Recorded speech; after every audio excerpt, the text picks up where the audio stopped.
इस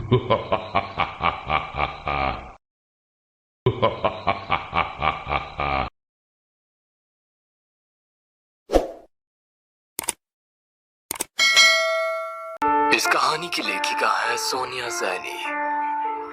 पिछले 3 दिनों से मैं लगातार अद्विक का फोन मिला रहा था, लेकिन हर बार नॉट रीचेबल सुनकर मेरा दिमाग को जन होने की आशंका जाहिर कर रहा था। अद्विक मेरा जिगरी दोस्त है। हम दोनों ने साथ साथ इस कंपनी में एज ए इंजीनियर ज्वाइन किया था। आजकल वो इंडिया पाकिस्तान बॉर्डर के पास पहाड़ी इलाके में एक टनल पर काम कर रहा है। उसे यहाँ से गए 2 महीने हो गए हैं और इन 2 महीनों में ऐसा कोई दिन नहीं गया जब उसने मुझसे बात ना की हो। कुछ दिन पहले यार रोहित, जब यहाँ पहाड़ों में प्रोजेक्ट मिला था तो मैं मन ही मन बहुत अपसेट था। लग रहा था इस छोटे से पहाड़ी गांव में पता नहीं कैसे मैनेज करूंगा। यहाँ आकर पता चला कितना सुकून, कितना ठहराव है यहाँ की जिंदगी में। अब तो मुझे यहाँ की जिंदगी से प्यार हो गया है। भाई, तेरे लक्षण कुछ सही नहीं लग रहे हैं, बता क्या बात है। रोहित यार, गाँव से साइड पर जाते हुए बीच में एक घना जंगल पड़ता है। इसी जंगल के ठीक बाद एक छोटा सा झोपड़ी नुमा मकान है। मैंने एक सुंदर सी लड़की को अक्सर इस मकान की खिड़की पर बैठे हुए देखा है।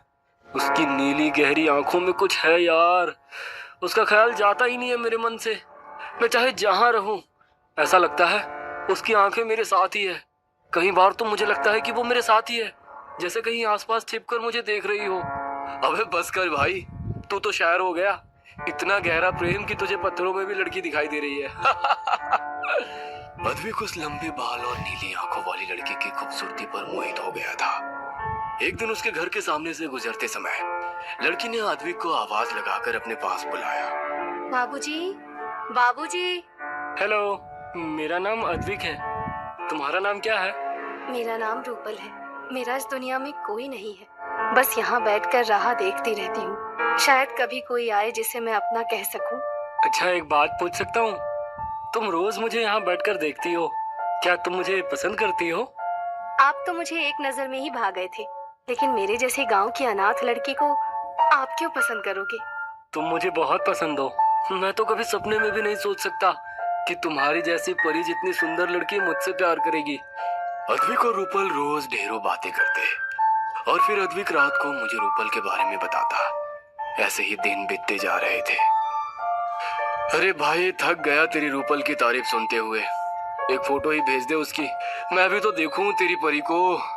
अरे यार, वो बहुत शर्मीली है, फोटो खींचने ही नहीं देती है। उसे ये सब पसंद नहीं है। अच्छा सुन, कल मैं शादी कर रहा हूँ। 15 दिनों में प्रोजेक्ट का काम भी खत्म हो रहा है। फिर मुंबई में जोरदार पार्टी करेंगे। भाई, लड़की मिल गई तो दोस्त को भूल गया। अकेले अकेले कौन शादी करता है यार। तू कहे तो मैं पहुंच जाता हूँ कल। नहीं यार, एक्चुअली वो रूपल है ना, वो चाहती है कि हमारी शादी ऐसे ही हो, एकदम सादगी से। अद्विक ने वादा किया था कि शादी के बाद वो रोहित को वीडियो कॉल करेगा और रूपल से भी मिलवाएगा। पूरा दिन बीत गया था, लेकिन अद्विक का कोई फोन नहीं आया था। रोहित को लगा कि शायद नई नई शादी है, रूपल के साथ बिजी होगा। लेकिन इसी तरह एक के बाद एक दिन बीत गए। ना तो अद्विक का कोई फोन आया, ना ही रोहित के किए हुए किसी भी फोन का अद्विक ने कोई जवाब दिया। 3 दिनों के बाद ऑफिस में इंफॉर्मेशन आई कि अद्विक लापता है। ये खबर सुनते ही रोहित के पांव के नीचे से जमीन ही निकल गई थी। जो लड़का अपने नए जीवन की शुरुआत करने के लिए इतना उत्साहित था, अचानक कैसे और कहां गायब हो गया। अगले ही दिन अपने 2 दोस्तों को साथ लेकर रोहित उस गांव में अद्विक को ढूंढने के लिए पहुंच गया था। जिस समय रोहित गांव पहुंचा, दिन ढलने को था। चारों ओर घना कोहरा दिखाई पड़ रहा था। अद्विक ने बताया था कि साइड से गांव जाते समय जंगल के किनारे ही उस लड़की का घर था।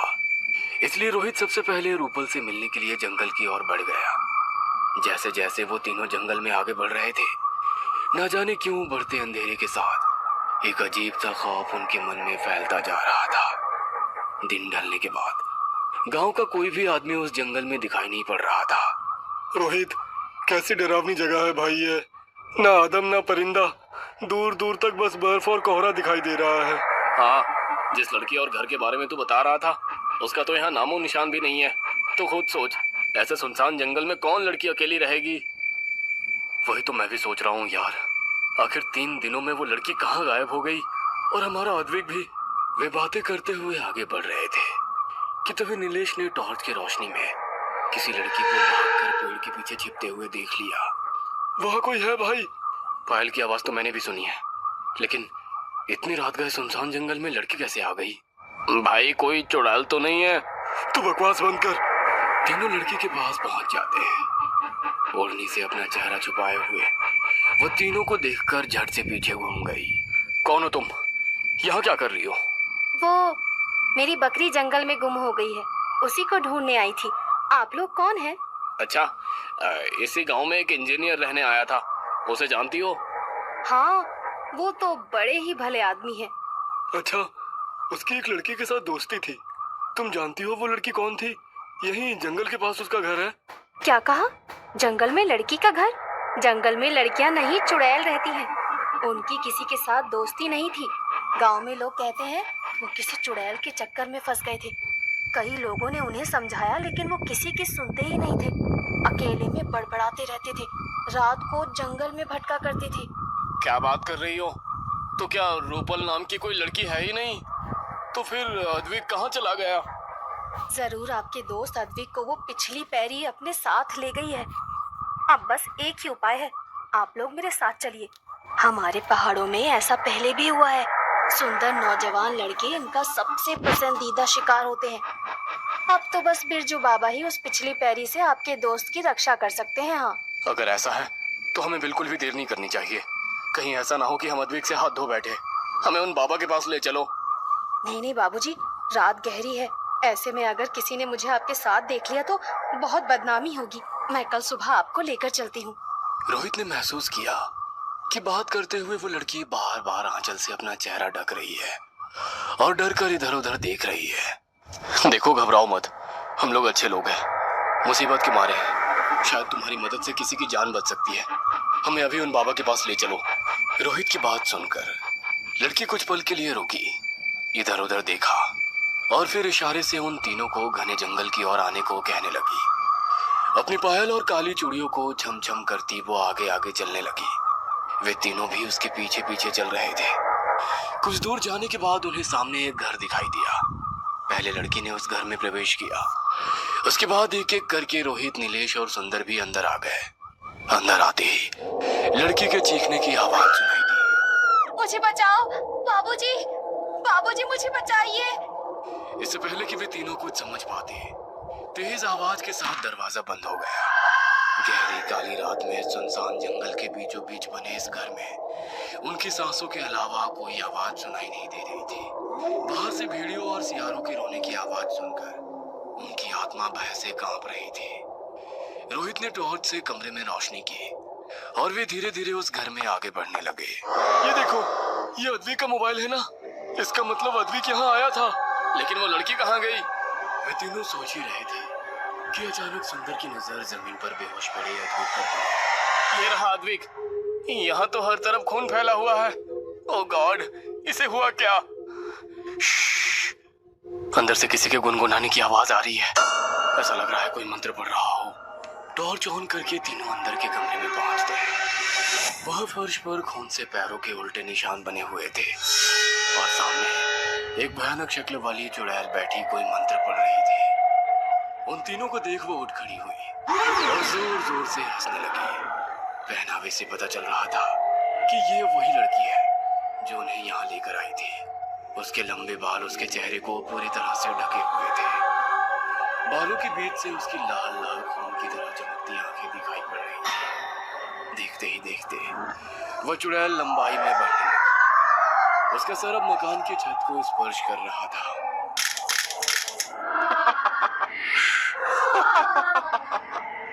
कभी उल्टे पैर देखे हैं? मरने से पहले देख लो कि कैसी होती है पिछली पैर। बड़े बेवकूफ होते हो तुम शहर वाले। जरा सी सुंदर लड़की देखी नहीं कि आ गए उसके बहकावे में। आज अमावस्या की रात है, तुम चारों की बलि देकर तुम्हारा खून पीऊंगी मैं। तुम्हें क्या लगता है तुम मुझे यहाँ लेकर आई हो? मैं तो तुम्हें देखकर ही समझ गया था कि तुम ही हो जवान लड़कों का शिकार करने वाली पिछल पैरी। फिर भी अपने शक को पुख्ता करने के लिए मैंने तुम्हारे साथ चलते समय पीछे मुड़कर तुम्हारे पैरों के निशान देखे जो उल्टे थे। अब तो मुझे पक्का यकीन हो गया था कि तुम एक चुड़ैल हो। अद्विक के गायब होने के बाद मैं लगातार उसका फोन मिलाता रहा, लेकिन उसने फोन नहीं उठाया। फिर मैंने अपने प्रोजेक्ट हेड को फोन करके सारी बातें विस्तार से बताई। उन्होंने गांव में पूछताछ कराई तो पता चला यहाँ रूपल नाम की कोई लड़की है ही नहीं, और अद्विक को अक्सर अकेले में कई लोगों ने हंसते बातें करते भी देखा था। जिस मकान की अद्विक बात करता था असल में वहाँ कुछ था ही नहीं, वो तो तुम्हारा रचा हुआ भ्रम जाल था। गांव के लोगों ने उसे समझाया भी, लेकिन वो तुम्हारे सम्मोहन में था। उसे रूपल के अलावा कुछ दिखाई नहीं दे रहा था। गांव के लोगों ने बताया कि यहाँ सैकड़ों सालों से पिछल पैरी घूम रही है, जो ऐसे ही नौजवानों का अमावस्या को शिकार करती है। पिछल पैरी रोहित की बात सुनकर बहुत गुस्से में आ गई थी। गुस्से में वो जोर जोर से चीखने लगी और अपनी 3 फीट लंबी जीभ को हवा में लहराने लगी। देखते ही देखते कमरे में एक सी शक्ल सूरत को 4-5 चुड़ैल दिखाई देने लगी। बिजली की तेजी से वो रोहित की शक्ल के बाहर निकल गई। अचानक ही पिछल पैरी सुंदर को घसीटकर दूसरे कमरे में ले जाने लगती है और बाकी की चुड़ैलें वहां खड़े होकर जोर जोर से हंसने लगती हैं। ये सब भ्रम है। असली चुड़ैल सुंदर को अंदर ले गई है। बाबा ने बताया था खून पीते समय ही त्रिशूल घोंपने से उसका अंत हो सकता है। रोहित दौड़ते हुए अंदर वाले कमरे में गया।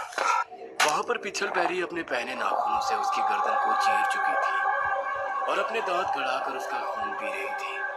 रोहित ने आओ दिखाना था बजरंग बली का नाम लेकर वो त्रिशूल उसकी कमर में घोंप दिया।